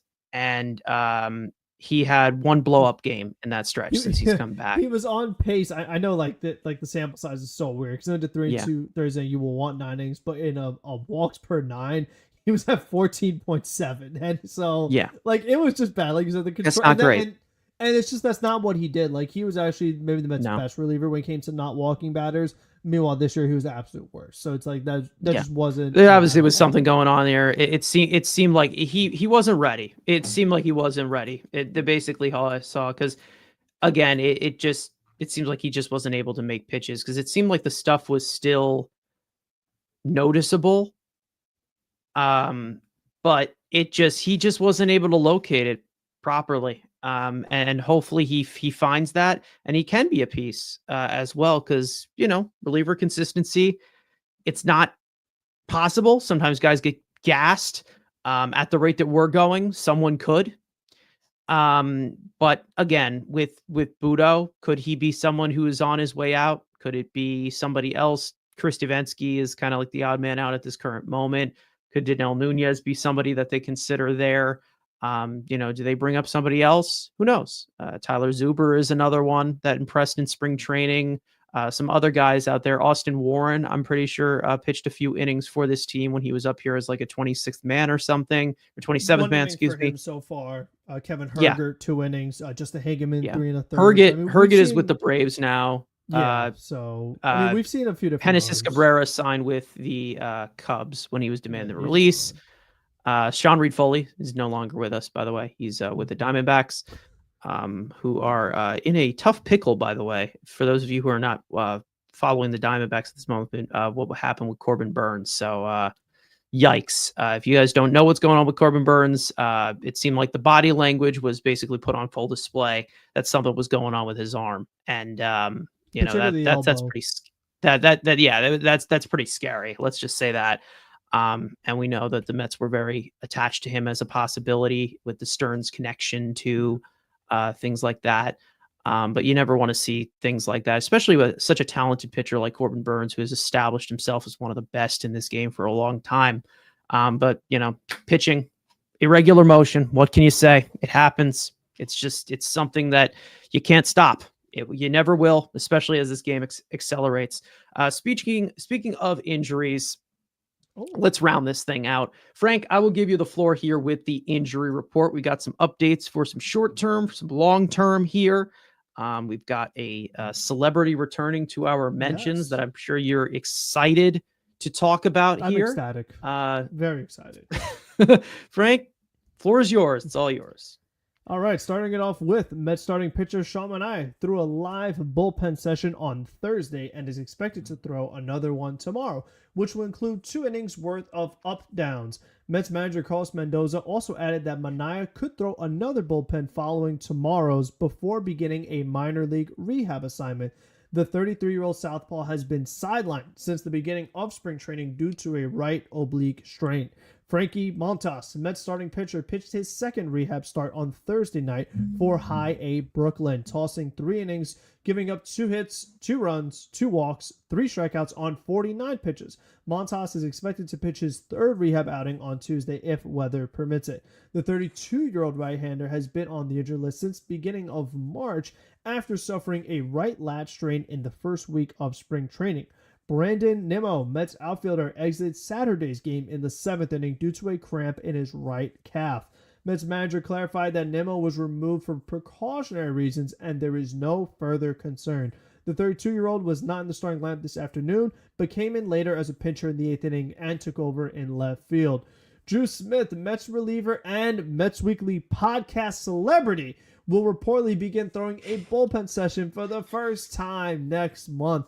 The 31-year-old right-hander underwent Tommy John surgery back in June of 2024 and re-signed with the Mets over the offseason to a 2-year deal that includes a 2026 club option. So very exciting. We've talked about Buteau struggling, wondering what other guys could be a factor in this bullpen. Who knows? Maybe he could be like that last piece for us at the late September to come into the playoff bullpen and just The last really Infinity hold Stone. it down. He could be. He could be the one that finishes it off. God. We all know our feelings on Drew Smith. If you watched us for a long time, obviously Tommy John. I'm pretty sure this is his second of his career, like his second in like the last 4 years. So he's definitely gone through the ringer with injuries, obviously. But yeah, I'm excited to eventually see Manaea take the mound. Obviously, he was a big part of our team last year. It will obviously be a big boost to this rotation. And Frankie Montas, I think a lot of people are going a little crazy right now with seeing the results of his rehab games, which it's really just all about how he feels. And then we'll start to see what the deal is. It's literally his spring training. So like a lot of times we talk about with pitchers, like they're just trying to find the feel for pitches too. Like I mean, it's like, oh, maybe this start I want to throw more changeups. Maybe this start I want to work on my fastball a little more. It's literally his spring training.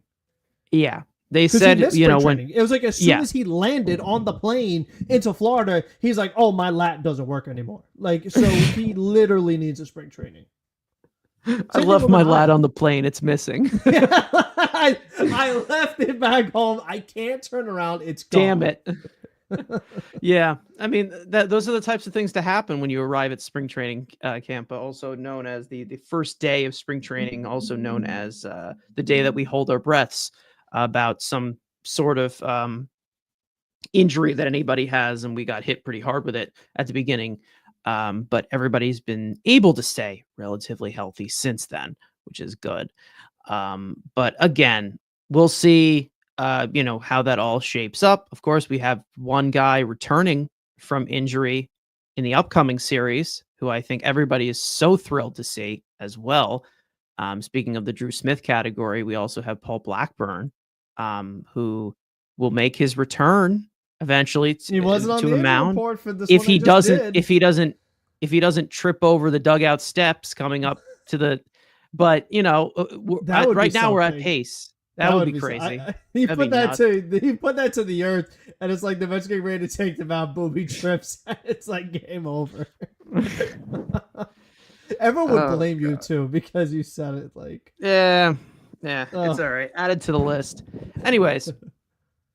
Speaking of lists or awards, I don't even know what to say anymore. Studs and duds. Everybody loves this segment. So much fun. One player that was good in this series, one that was not. Frank, I will go to you on your stud for Mets versus Rockies, a very competitive series. These were two really, really good teams. Quite a battle, but I'll give it to Francisco Lindor only because he did something that put him in the same category as Carlos Beltran, and that was in the first game of the series, we had the 2 home runs, one right-handed, one left-handed. 5th time he's done that, which is also the same amount of times Beltran did it. They said on the broadcast. So anytime you join company with him, I always love that. But just in general, I mean, he did have a very good series. I mean, he went 2 for 3 on Saturday, hits another home run today. So seeing Lindor get the power stroke from both sides is very key. And this is another stat for you. I mean, they showed it. That's like the last, I think it was like 26 games that he's hit a home run. The Mets have 1 or something like that. So it's just like Lindor home runs equal wins, and we like wins. So keep hitting home runs. Yeah, exactly. That's what we call a catalyst right there. Like just a straight up catalyst. He gets everybody going. That's a leader. Lead by example. It's what he did last year. He's continuing to do it this year. And then another thing about Francisco Lindor, another thing in history, by the way, home run that he hit. He passed Derek Jeter with home runs. Passed Derek Jeter in home runs by a shortstop. So look out, Cal Ripken. We're on the way. I don't think he's gonna. He'll catch Miguel Tejada. But yeah, I don't know if Cal is going to be tough. He'll be at least second. Which I mean, listen, second place all-time shortstops is not bad. I mean, it's not really bad.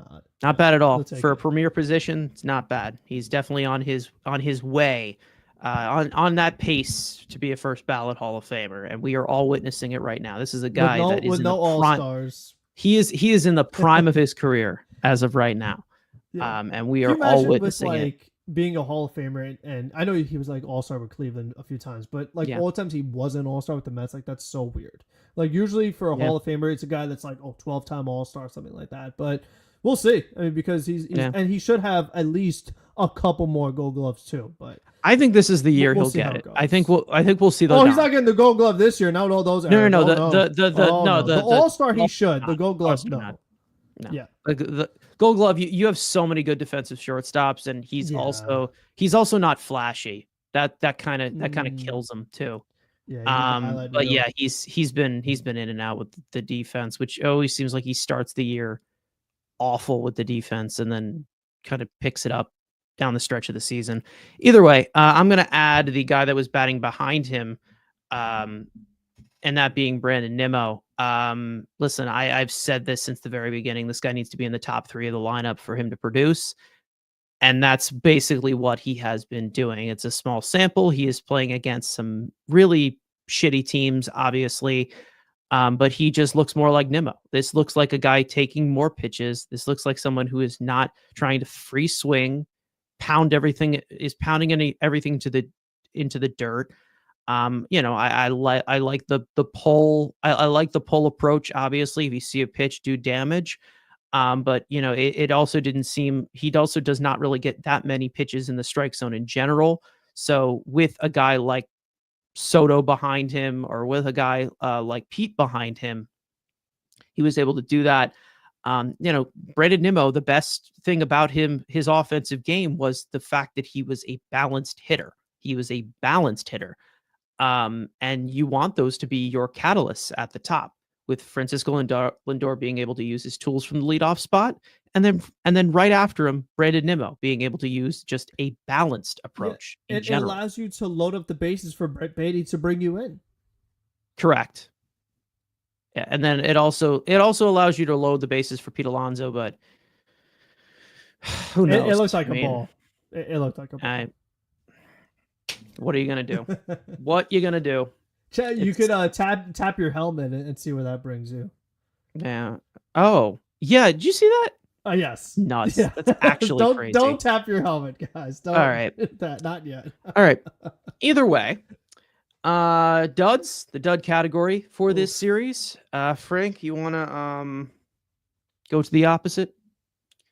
I mean, yeah, it's tough when you have the sweep. So like, you want to say that everyone was great.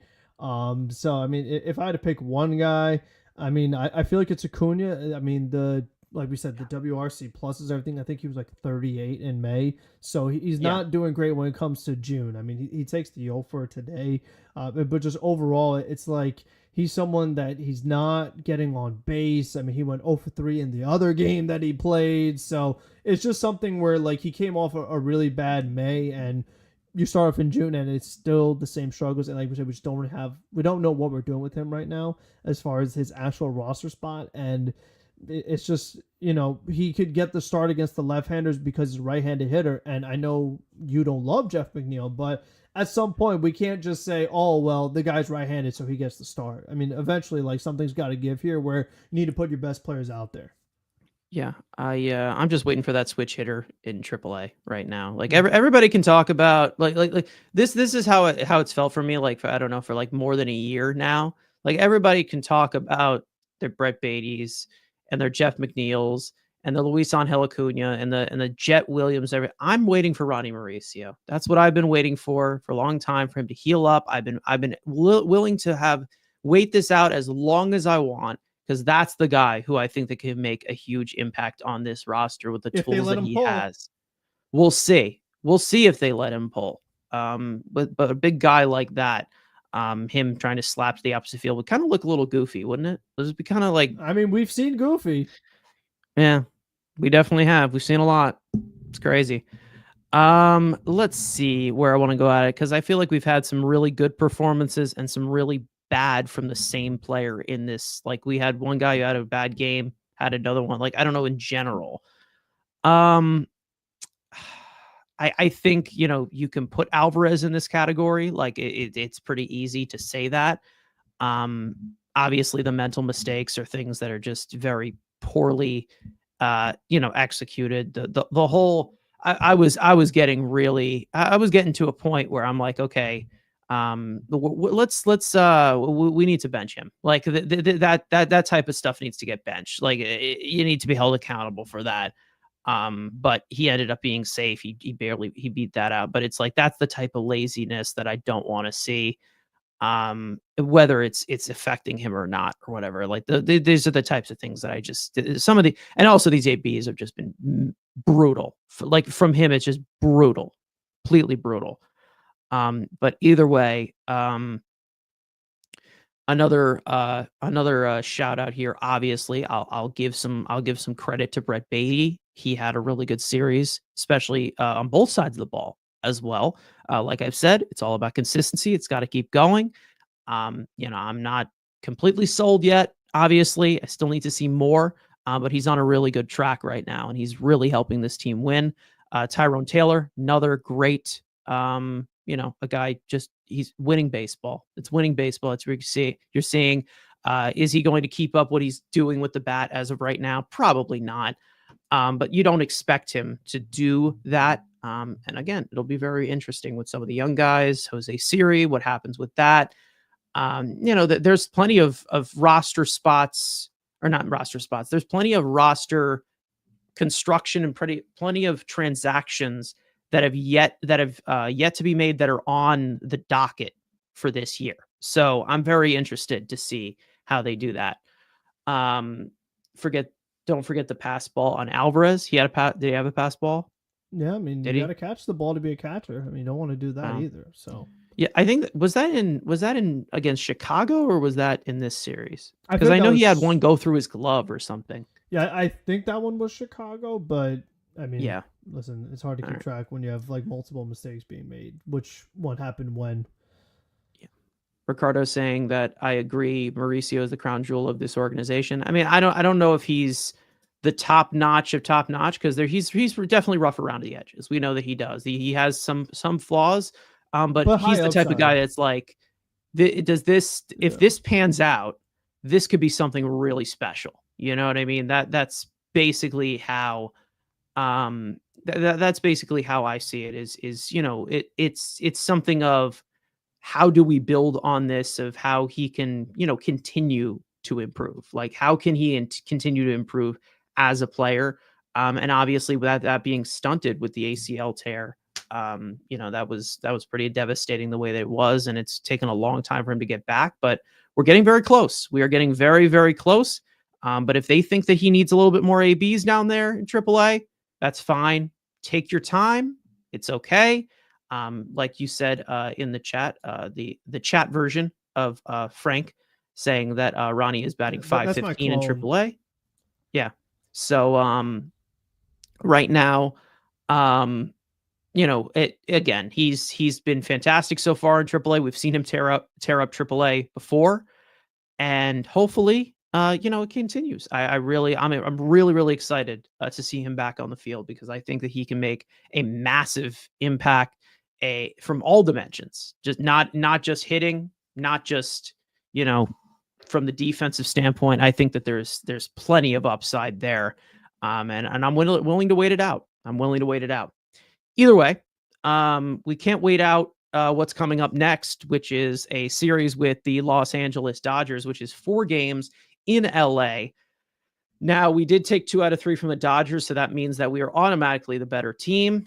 Haha. Now, as for these pitching probables that I'm about to pull up, these Dodgers probables are not completely official, but this is how it is lining up as of right now. So don't completely quote me on it, because it just has not been announced yet, but this is how it is lining up, considering how it has been lined up. But the Mets have already announced their 4 starters for this. So as for these probables for Mets Dodgers in Los Angeles, we have Paul Blackburn, who will be activated off the injured list and make his 2025 season debut in the series opener, and he will face the hard-throwing right-hander Dustin May. First pitch is tomorrow at 10:10 p.m. Eastern Time on Pix 11. Game 2 will go to Tyler McGill. He's looking to continue some consistency, something that's haunted him in May. Hopefully he can keep it up, and he'll face the future first ballot Hall of Famer, Clayton Kershaw. First pitch will be Tuesday at 10:10, just like the first game, Eastern Time on SNY this time. Game 3 will go to Griffin Canning, looking to bounce back from his worst start as a Met last time out. The Dodgers have yet to announce that starter. Most likely will be a bullpen game, something we were used to seeing in that NLCS. We saw that twice. And first pitch will be Wednesday at 10:10 Eastern Time on SNY. And of course, game 4 will go to David Peterson. And he is lined up to face Tony Gonsolin, who got completely rocked by the Yankees, I'm pretty sure, the last Yeah, it outing that wasn't a he great had. start. Yeah, that Yeah, was it game was not one great. of the series. It wasn't good. I mean, the Dodgers still No. won, but he gave up 5 runs. So a lot of Yeah. long balls. He walked some batters. So Yeah. definitely not pretty. Yeah. First pitch, 4:10. So that's your matinee there. So 3 straight games, staying up at 10 o'clock. Frank, this is going to be fun, isn't Oh it? yeah, they're testing This is the going to be a sleep schedule for blast. sure. I mean, we know what this Dodgers team is capable of. This is one of the best teams in all of baseball. We already played them at Citi Field. You know, could this be the Michael Conforto revenge series? Who knows? Could Tommy Don't Edman count come on back it. to haunting us once again? He hit a Um, home run today. he did hit a home run That's the today. lone Dodgers run He's so always far. there. He's always there. So we'll see. It's a big test. This first game with Paul Blackburn, can't say I'm not scared to death about it. I'm not gonna lie. Fun fact is crazy, crazy enough. I know he was with the A's, but he's never faced the Dodgers in his career, which is Being injured crazy. will do that to you. Yeah, being injured will do that to you. Also, being in the American League with the A's for all of your career, it also will do that. And we just started playing every single game. Paul Blackburn will be coming back tomorrow. He'll get game 1 to set the tone, obviously, as the usual ace does. And we will get, what we can get here. Let's see. He's obviously the 6th starter in this rotation. They're giving an extra day. And then, these pitching matchups, we'll see how they do against somebody like Dustin May. I'm hoping that they do a little bit more damage against Kershaw this next time out. Obviously, it was with the rain delay. Yeah. So he didn't really end up pitching that much, but it didn't seem like they got going at that point. And, just looking to build on it. Just continue. This is a big 4 games right here. And I'm to be honest, I'm surprised none of the national broadcasts have stole any of these. I'm not going to lie. Even 4:00 here. They don't do during the week, really. I mean, they like the weekends. And, I mean, they have ESPN tonight. So, I mean, they can't have all the national TV stuff. Is there anything you want to add with this whole thing? Because obviously we had the Dodgers just here a few games ago. So going to LA. Going to LA. I mean, like you said, the Mets just played the Dodgers last weekend. The Mets, significantly better home team. Now they're going to face the Dodgers, who are a significantly better home team. So, I mean, that's a big one right off the bat. And then, as we saw, the Dodgers offense, it wasn't looking as great against the Mets. But, I mean, this Yankees series, game 1, they scored 8 runs. So they overcame Gonsolin's start. They scored 18 runs yesterday, winning 18-2. But now tonight they're down 4-1 with Ryan Yarbrough on the mound and their ace Yamamoto on the mound. He couldn't get through 4 innings. So I mean, it's a bit of a interesting series for the Dodgers. We'll see how the rest of this game wraps up. But I mean, we talk about 0-100, go from 18-1. I mean, that is a very big difference, especially the competition. I mean, you're facing Max Fried in this series, so it's just very surprising seeing what's baseball's happening here. that, I guess. Baseball's like that. Mookie Betts currently nursing an injury, so don't think we'll see him this series. But other than that, the Dodgers have enough depth to where it's like, oh, will you get more Kike Hernandez, who another guy crushed him as last year, but it's not the postseason. So he's a guy that really turns it on then. So it's always a tough matchup. I mean, the 4-game set that we'll see, like I said, Blackburn his first start out. Luckily, I mean, Blackburn got so many minor league rehab starts that he really built up his arm. I mean, I think he did like 7 innings in one of those rehab starts. So even though it's Blackburn, even though it's like his season debut, his arm is still pretty built up. So he needs to get there first by like not giving up a ton of runs. But overall, it's not like a lot of times where it's like if it's someone's season debut, they might not be able to work deep into the game because of their health, but he should be ready to go if he could get there. So it's going to be a great matchup, like you said, going against a bullpen game. Obviously, a team you played the NLCS on the road, West Coast. Like, it's just a really nice test for this team. I mean, Anthony Banda just came out the bullpen. Now they're going to Trevino. So, I mean, the Dodgers are already using a good amount of arms tonight. So, we'll see how many they end up using by the time it's all said and done. Yeah, we have an off day today. So, again, when it comes to that Blackburn start... Do we? I mean, we just played. It wasn't an off day. Not off day, but we get a decent amount of rest because you have a day game in between to a night game, so it's like and you get 3 extra hours. You get 3 extra hours, yeah, and then you like time travel because you go to different time zones, right? Is that how that works? I don't know. Something I you didn't go pay in some kind attention of in time geo. machine. Yeah. I don't know. I didn't pay attention in globe class. I don't know. Anyways, Spin the globe class. spin the globe class and see what you Yeah. land on. But I think if you look at this Dodgers team, one thing I will point out here is they do have a decent amount of platoons here. So I really do think they're going to load up the lefties against Paul Blackburn. Listen, it's whatever has rest, because again, our bullpen was, I think what I was trying to say here was the fact that our bullpen is well rested because of the 7 innings you got from Clay Holmes. I think I just, you know, And even obviously, yesterday with the big win, I mean, they used yeah. Buteau, but they used Daviensky, who's Yeah. probably getting sent down for Blackburn. So, I mean, overall, like, the bullpen is All I'm as bad asking as from rested as you Blackburn, could be. all I'm asking here from Blackburn, get into the 5th inning. Just get into the 5th inning. I don't care. I don't care how you do it. Just get into the 5th inning. That's all I ask. I don't need you to go 6 scoreless. Just get into the 5th inning. Okay? Because then you can hand it off to one of our multi-inning guys and it'll be fine. Just don't be a complete dumpster fire off the bat. Like, I don't want to see the first pitch that you throw is a meatball down the middle and Shohei Ohtani sends it to the other stadium in Los Angeles where the Angels play, where he used to play. Yeah. Where he used to play. So, He had a lot I don't of home want runs in this see series. that. I mean, he's up to 21 on the season. And then, I mean, he had so many home runs that he ran out of batteries and fell asleep in the dugout yesterday. So, I mean, Wow. at least he'll be well rested now after sleeping during the game yesterday. I didn't get much sleep last night, so I was kind of in that same boat there. Yeah. Because I mean, also me and Otani have the same talent level, so again, it's very relatable there. Either way, as for some other things, we do have a little bit of time here. So if anybody in the chat here wants to bring in some of your comments, Ricardo saying, I think Acuna is going to be a platoon player, nothing more. It's hard to tell with platoons because against lefties, it seems like is he worse against them or is he better? Who's got the reverse splits? That's the right-handed bat. Is that Acuna? Acuna's got No, I think Marte had reverse at one point in the season, so it could be him. I feel like Acuna's bad against both sides, especially lately. I think he's been a plus against one. Is it?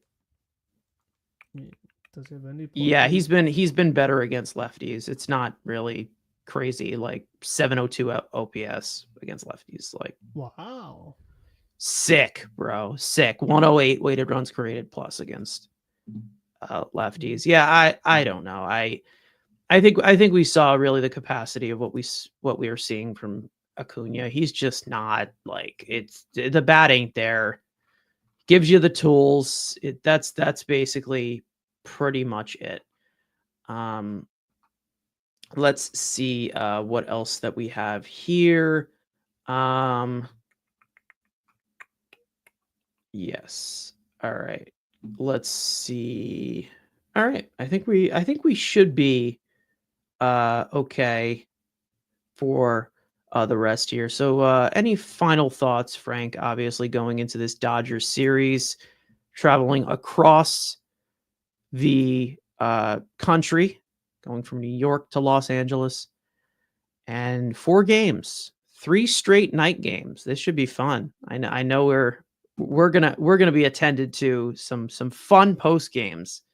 Let's just say I would not want to catch the wrath of Frank if they blow something in like let's not have how about let's not have the 13 inning game we had against the Dodgers up here in New York. How about that? No, that would be sick. That won't fly. Not on a That'd be 10-10 sick. game. No, don't. Yeah. Please don't do that. That would probably kill us all. Yeah. Yeah. I mean, one of the things you have to at least consider it. I mean, Diaz so far he's perfect in save opportunities. I'll tell you what, he loves to blow a late game. So I don't know if you have bets on it, but if you're betting for like Diaz's first blown save, not the worst bet. Just saying. I we'll see. We'll see how it goes. We've seen some House of Horror ballparks for Diaz. But we've also seen another reliever of the West Coast swing who tends to blow it. Who we mentioned today. We didn't mention. Yes, at least he can't pitch tomorrow. But I mean, No. it's a good thing we brought up the 13-inning game because on May 31st, so that was yesterday. But the Mets had a doubleheader in 1964, and it was like the longest combined doubleheader. It was 32 innings because they played 23 innings in the game against the Giants in the night game. So we shouldn't have a game like that anymore, thanks to the Ghost Runner. Yeah, we hopefully. I was very surprised, to be honest, to see the Dodgers, who have been really, really good with runners in scoring position this year, the way that they were squandering that entire game. I remember they're hitting over 300 at least. They've been like insane. So. Yeah, they've been ridiculous with runners in scoring position. And they just weren't able to get it in. Maybe it's just the Mets, the pitching voodoo that they have right now.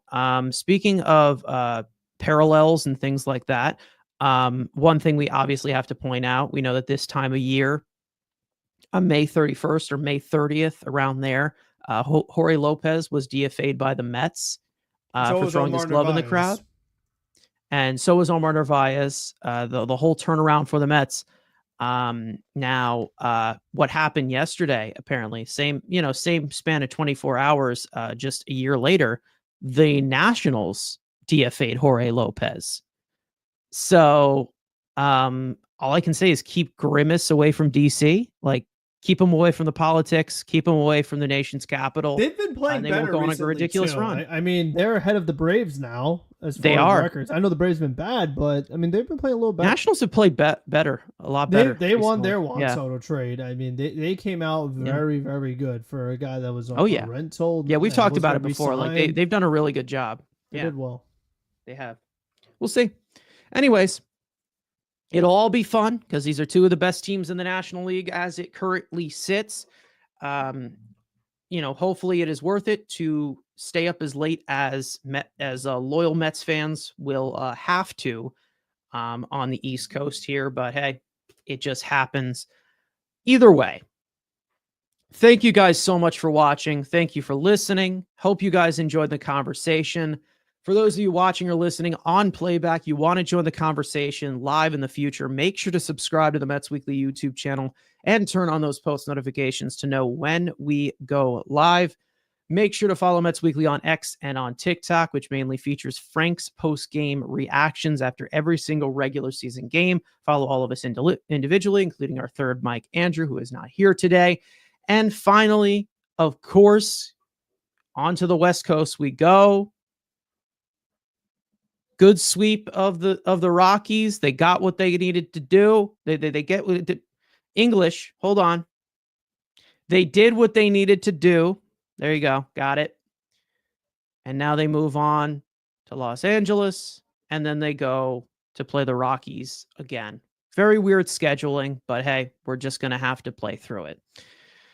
We will see you guys next time. Let's go Mets. Thank you guys so much for watching and listening.